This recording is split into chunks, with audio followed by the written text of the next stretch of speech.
Nótt eina vaknaði Alli dauðskelkaður. Vaknaðu, Snúlli, það er einhver undir rúminu okkar.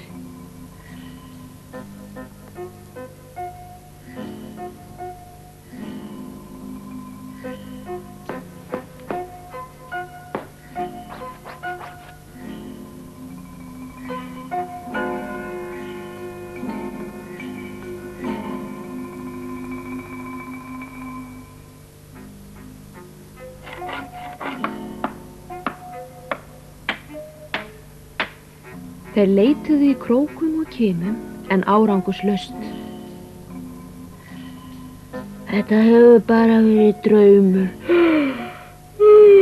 sagði Snúlli geispandi og lokaði augunum, en hljóðið hvarf ekki. Það var eins og einhver væri að draga silki þráði í gegnum nálarauga.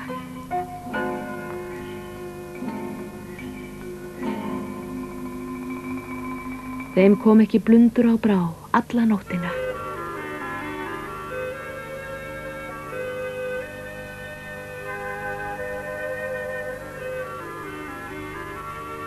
Kannski var þetta kakkalakkinn. Hann er svo gjarn á að gangi í svefni. Þeir reyndu að lesa sér til hvernig best væri að losna við kakkalakka.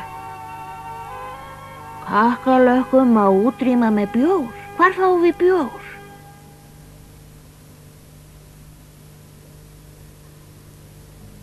Við bruggum hann bara, sagði Alli eins og það væri bæði létt verk og lögumannlegt.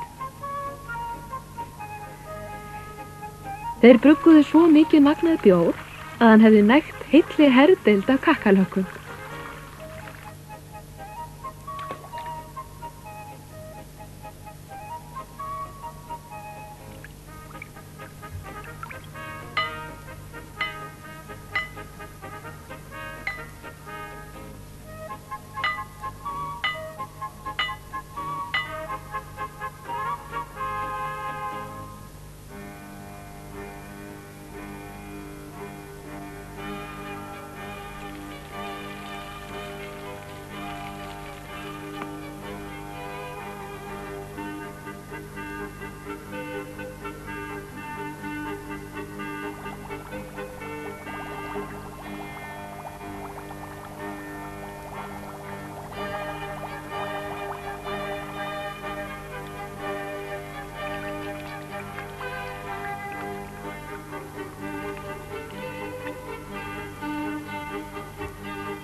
Hér rasar kakkalakkinn og dettur niður í bjórinn.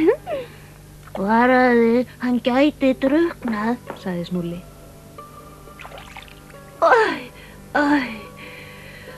Við brugguðum bjórinn bara til að koma í veg fyrir nætugoltans, ekki svo hann drukknaði.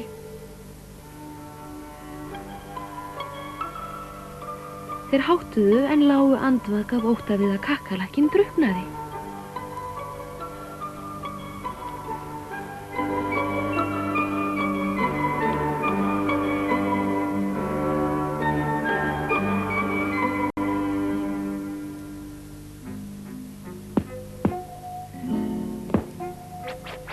Fyrstu nóttina urðu þeir varir við undarlegt hljóð og fóru fram úr til að kanna það.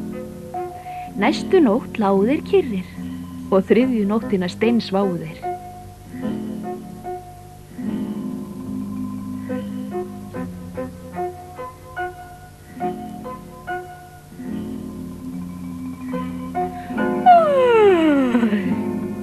Þeir vöknuðu snemma morguns undir grænum laufhimni.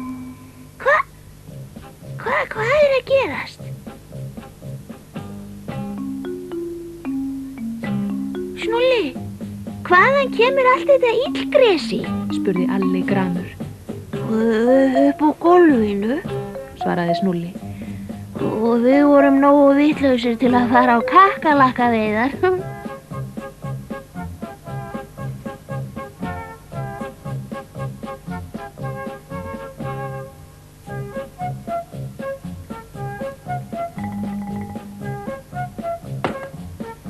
Sama dag hittu þeir kakkalakkan.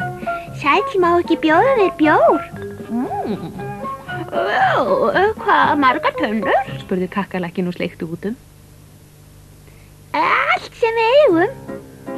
Sjaldan hef ég flotinu neitað.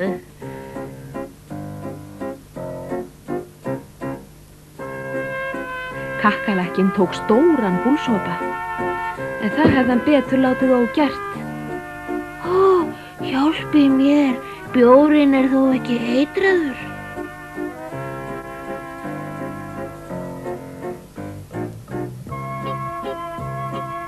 Kakkalakkinn lá þarna náfölur.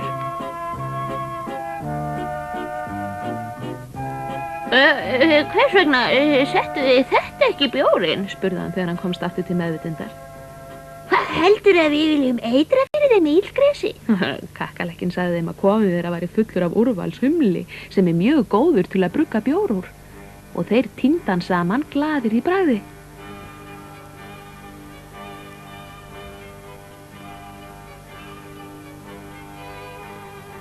Já, verið blessaðir. Ég þarf að koma núna, verið blessaðir.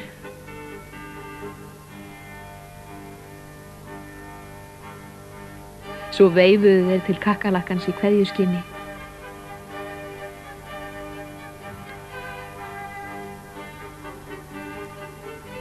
Það voru engin skordýr í kofanum þeirra, og við þá vitnesku léttu þeim svo að þeir sváfu samfleytt í 3 sólarhringa.